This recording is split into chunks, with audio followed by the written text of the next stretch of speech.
What's up, everybody? I'm Mr. Second Passports, and I'm going to explain several reasons why I would personally not buy a standalone rural property here in Ecuador, in the countryside of Ecuador, like, say, a lot to build on later, or maybe a house itself, right, already standing. As a buyer, you never have as much information as the seller, and I've spent a lot of time in rural Ecuador, right, actually working at my old hotel near the Quito city. I was kind of in a rural setting in a small town kind of near Quito, and I saw all these things I'm about to mention today firsthand, and it really dissuaded me from, even though I really liked the little town where I was, from buying in this town itself and kind of establishing a long-term residence. There's a reason that locals tend to live in gated communities, those cookie cutter houses, unfortunately, and in high-rise apartments, right? There's a reason for that. Now, this happened to me personally when I leased a property in, or rented a property in rural Ecuador. Someone put a dog kennel right next to me, and the dogs barked literally all night, which really kind of highlights the fact that the municipals in Ecuador really don't have that much reach to smaller rural areas, especially on the coast or even here in the highlands.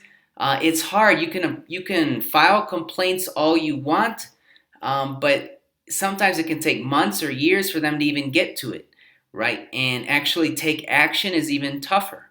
And if sometimes they even file a judgment or something against these other people, and they don't really execute it afterwards. So it's a super big problem, right? The next thing that happened to me in my same rural town was someone put a beehive, a commercial beehive, right next to me. And anyone who knows commercial bees, maybe it's a certain time of year or something, but when they get out or when they get roused up, because maybe they're cleaning the cage or something, those things are vicious. They're not like natural bees, nature bees.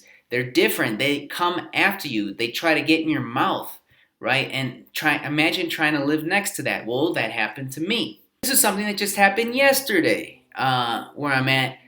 Someone kind of next to me was firing a gun, maybe just for joy, I don't know, but multiple times. But right next to you. But who are you gonna call? The police? They don't do much of pretty much anything. They might come and they might knock on the door, and when nobody answers, they go away because they say it's private property. I've called the police for other occasions before. The police just aren't much of a help down here. So when you have a neighbor acting up, and bothering you and possibly potentially injuring you, there's still not much you can do. So again, it's fine if you're renting because you can always pick up and move if it gets really bad or frequent, the problem. But if you buy in, you're kind of stuck, right? This happened to a friend on the coast, where I had bought in on the coast. Right next to him, right down the hill, there was a little brothel, right? Like, again, there's not much zoning laws in these small towns, rural towns, here in Ecuador. And yeah, if you could mess around and buy in right next to a brothel, and you didn't even know it until after you're living there.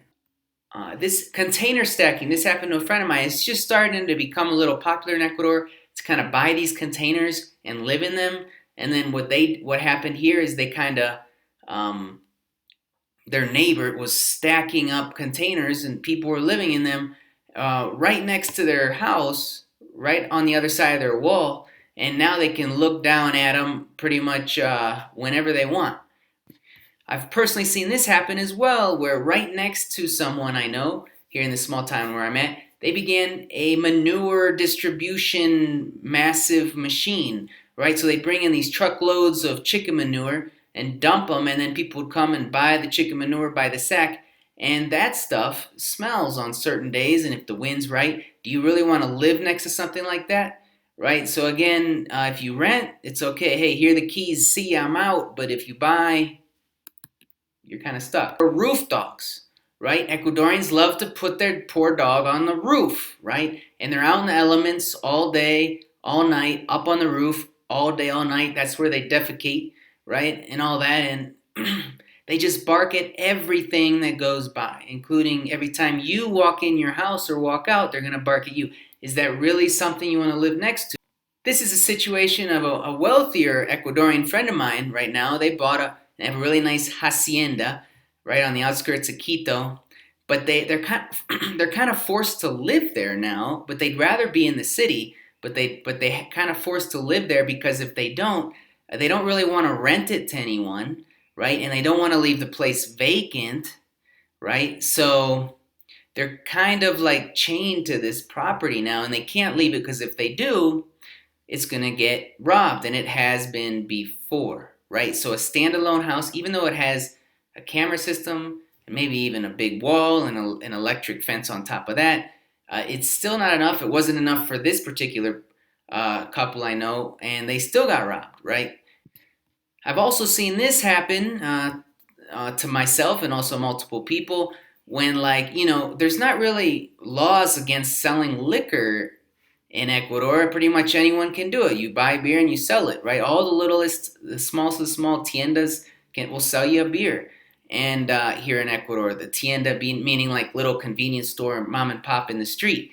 And a lot of times these tiendas in these small towns, like where I'm at, occasionally they'll turn into like these speakeasies on the weekend and selling alcohol, and everybody will be hanging around right in front of the tienda. And if your house is right there, that could be annoying with all these people loitering. There's not really any loitering laws per se in Ecuador or probably in South America in general.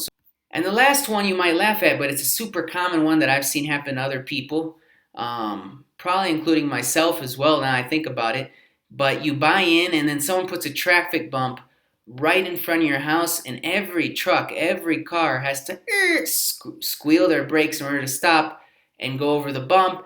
And trucks, especially when they go over these traffic bumps, especially these homemade ones, will make a lot of noise, right? And you hear that day in, day and night in the night, and it could be annoying. Here are all these things, probably over 10 there, that I thought of really quick, of reasons that I thought, maybe I wouldn't buy into a standalone rural country lot here in Ecuador. If I missed one, go ahead and leave it in the comments if something's happened to you or know if something happened to someone who bought into a rural property in Ecuador and something bad happened after. Go ahead and leave it in the comments below and share it with us. Take care.